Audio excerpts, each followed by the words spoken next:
Here's Michael. Morning, everybody. How are we feeling? All right. Now, excuse me for a moment. Not used to public speaking. Hello, my fellow New Yorkers. I'm Michael Vass, owner of MV Consulting Incorporated. I'm a political commentator and a member of the press. Some of you may be familiar with my videos on YouTube or my articles on various blogs and across the internet. But today, I am here as a concerned American, just like all of you. Sun Tzu wrote in his famous book, The Art of War, "If you know the enemy and know yourself, you need not fear the results of 100 battles.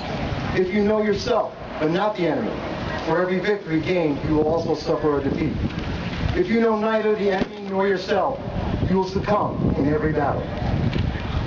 While we are not at war with Congress, make no mistake, we are engaged in a battle for America.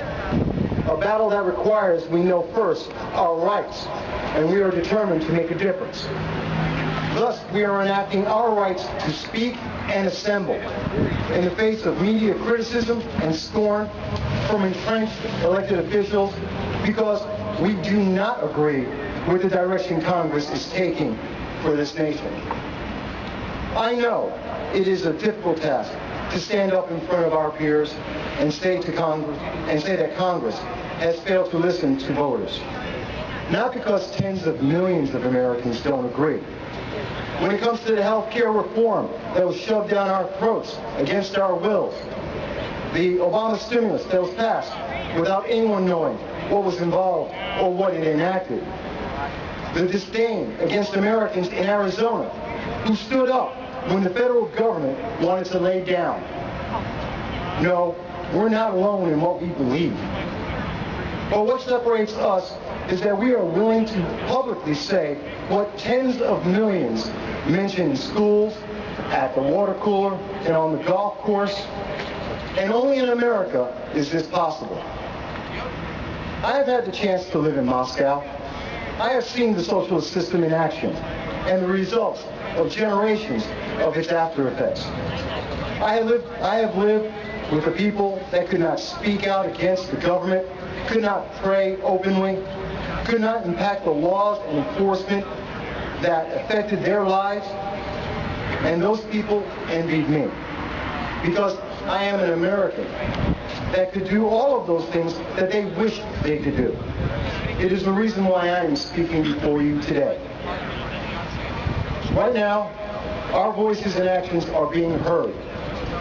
They are having an effect that the entrenched officials, elected officials in Congress fear, because it means they cannot continue to ignore voters or pander to special interests and the political party agendas, because we're willing to act on the rights we have in this nation. Congress and those that subsist on the status quo are trembling. You may recall this quote as well. People should not be afraid of their governments. Governments should be afraid of their people.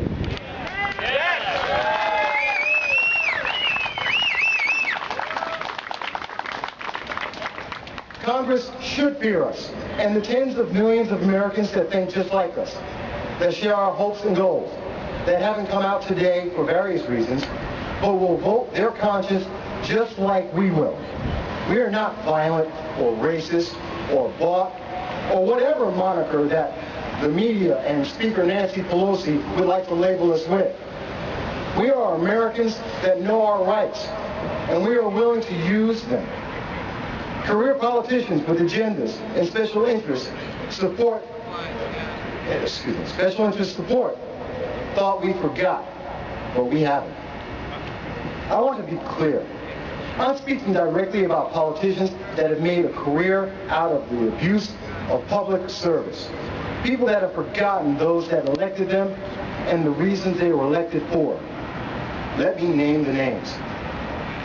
I'm speaking about Representative Maurice Hinchey, a man that is entrenched in Congress, a man that has served for 18 years, a man that will not speak to his constituents, I say that because I have written to Representative Hinchy as a member of the press and as a voter of New York.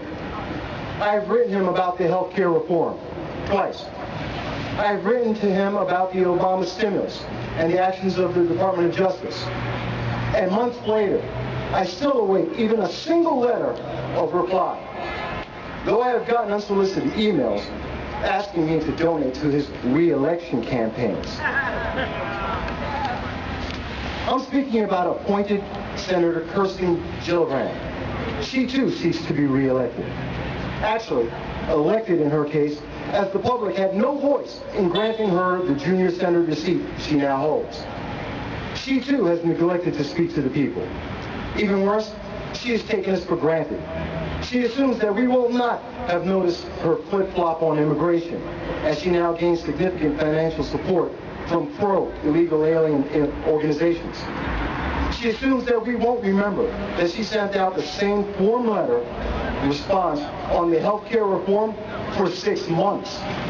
A form letter that, when questioned, her office still has not made a comment as to why it was a copy, even 4 months after I asked that question.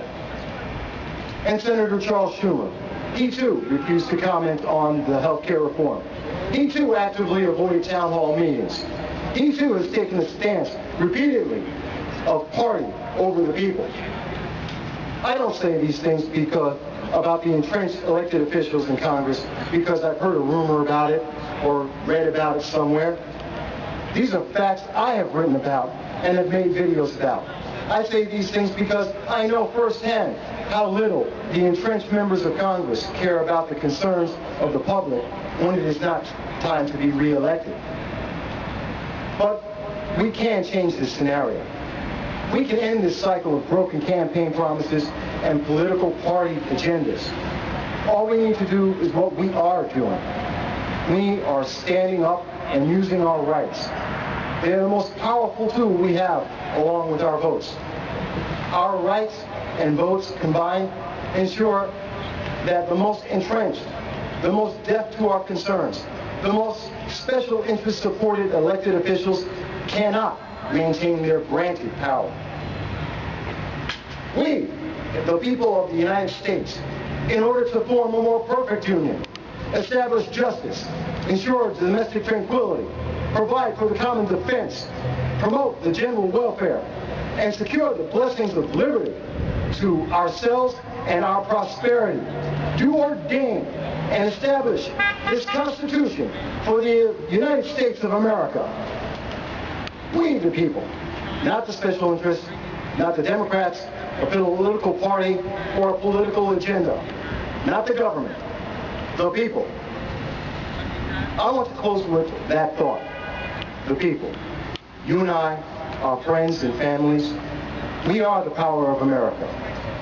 Never let a commercial, a media station, a political ad, or a campaign promise make you forget that. Because in roughly 2 months, you will have the chance to use your power and make a change. I'm not telling you anything you don't already know, but I am reminding you. And everyone that will read this speech or hear this speech will see this on video. That rain or shine, whatever the political ads or media mockery, your vote will guide this nation to the future. We, the people of America, and Congress, we are the people of America. And Congress needs a wake-up call to remember that fact. I want to thank you, and God bless you.